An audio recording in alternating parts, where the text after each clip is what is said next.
What's up, you guys? In today's video, I'm going to talk to you about how there are times in your woodworking business to go fast, and there are times in your woodworking business to go slow. Let's dive in.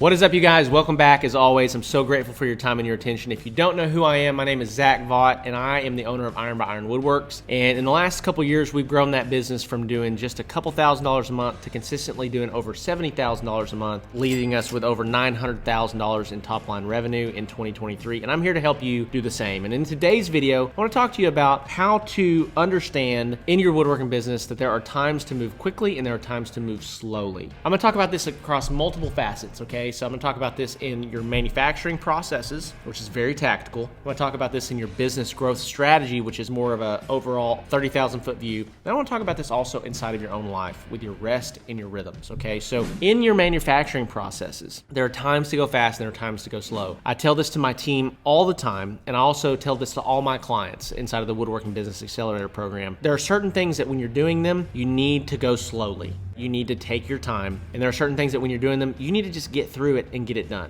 Okay, so a couple examples on this. Say, for example, that you built a tabletop and you're now sanding that tabletop. Here's the reality. You could sand that tabletop for the next 3 weeks. You could sand it until you think you couldn't sand it anymore. When do you define when you stop sanding a tabletop? So this is how I do it, for example. So when I pull a tabletop off of the clamps, what I'll do is we have some of the 6-inch Bosch gear-driven sanders. And so what I'll do is I will take 80 grit sandpaper with that. I'll scribe the entire top with a pencil and I'll sand the whole thing with 80 grit. Okay, I'll scribe it again with a pencil. I'll sand the whole thing with that Bosch sander with 120 grit, and then I'll scribe the whole thing again with a pencil, and I'll palm sand it with like a DeWalt 5-inch orbital palm sander. That's a process that I follow, and it's going to take time. It's going to take time to do that, but what I don't want to do is I don't want to get to the staining process and then realize I had a bunch of swirl marks or a bunch of stuff that wasn't done correctly, right? But when it comes to manufacturing, when it comes time to put the stain on, I can grab a can of stain and I can take I can dab a little bit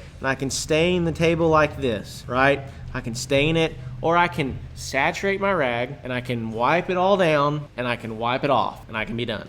And I see too often people in the manufacturing side of their woodworking business that they just go slow all the time, or they go fast all the time. And so like another time that you need to go slow, for example, is after you put your stain on, you need to look over it really good before you apply your finish. One thing that I've learned is once you apply your finish to your table, that's it. It's really hard to change anything. It's really hard to go back and resand something, or oh, there was a glue spot that we missed, or oh, there's a swirl marks over here in this corner that we missed. You want to make sure that you're taking your time, that you're really focusing between each transitionary period inside of your woodworking production process. So let me give you some examples here. So when you are looking at your invoice and you're looking at the order, you want to make sure that you got the dimensions down. You know that what the dimensions are. If you build it wrong, the wrong size, everything else, doesn't matter how beautiful the table is, when the client gets it and it's the wrong size, you're going to be in trouble, right? So slow down, make sure that it's the right size. Then hammer out that tabletop, glue that thing up, build that table base, get it done, right? When it comes to sanding is not something that I recommend doing slowly or quickly, right? It's kind of a thing that just takes the time that it takes. But you need to have a process that you can follow to do it and do it efficiently. When it's time to stain, you need to get the stain on there and get it off, right? Hurry, get through it. You're not going to screw something up by applying stain quickly.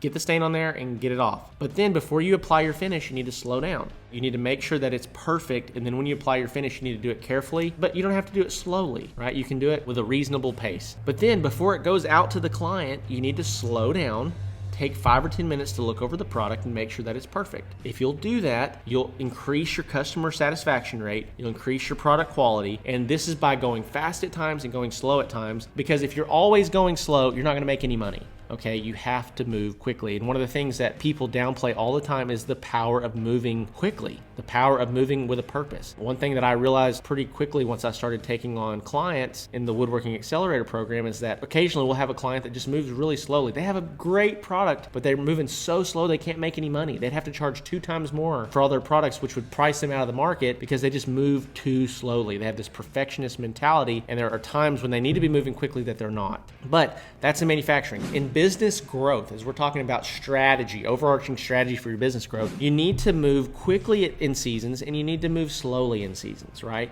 There are times when you can sprint really hard and there's times when you need to back off the pedal a little bit. And so you need to take advantage of the seasons. So in the springtime, typically, now this, I can speak for the table business. I can't necessarily speak for all woodworking, but generally in the springtime, sales begin to pick up, and they pick up and they hold all the way through November. Now from December through late February, generally, not always, but generally sales are a little bit slower. So you need to be able to really aggressively market and sell from, say, March to November. You need to push really, really hard on that, but then you need to probably back off of sales and marketing just a little bit from December to February and really focus on manufacturing. How do we pump out more product? And also this is going to play a factor in cash flowing your business, okay? Because you're not going to have as much cash flow in the winter months, December to February, from sales, so you got to make sure that you increase production and get more cash flow out of your production. So that's in manufacturing, that's in business growth, but in life, my friends, you need to have seasons of where you go really fast and really hard, and then you need to have seasons of rest. My wife and I, we're exiting a season of going really hard in the paint. Just in the last couple months, we've done some huge things, okay? One thing that we've done I can't tell you about just yet because it involves some of the things that we're doing here, but it's been a huge process. We've bought another Airbnb property that we're building, been more involved at the church than we've ever been, moving and shaking with creative projects, online projects, getting new vision for that. We have 2 kids in school, all of them in extracurricular activities. We have grown the coaching and consulting business dramatically in the last several months. So there's a lot going on, right? But at the time of this recording, it's December 22nd of 2023.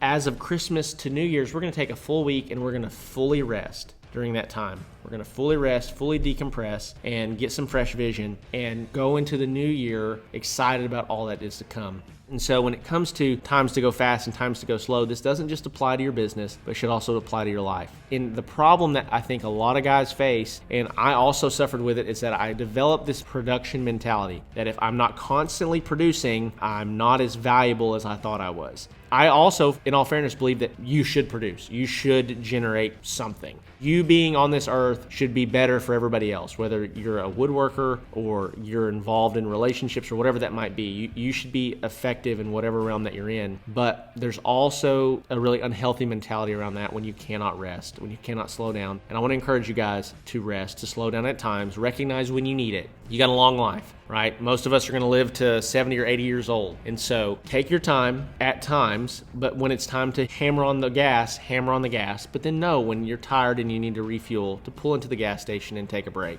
So just with that being said, guys, if you're trying to grow your woodworking business, if you need some tactical strategy, some of the resources below in the description, best resources I can give you, be sure to check out the Handmade Business Secrets ebook. It's about 95 pages long. It's going to help you grow your woodworking business. It's completely free to you. Check that out. If you're just starting out, you're trying to get some traction, you're going to want to check out the Handmade Hero Academy. But if you're a little bit more established, let's say you're doing $5,000 per month or more, and you're ready to scale your woodworking business, check out the Woodworking Business Accelerator program below. So with that being said, love you all. I'll see you in the next video.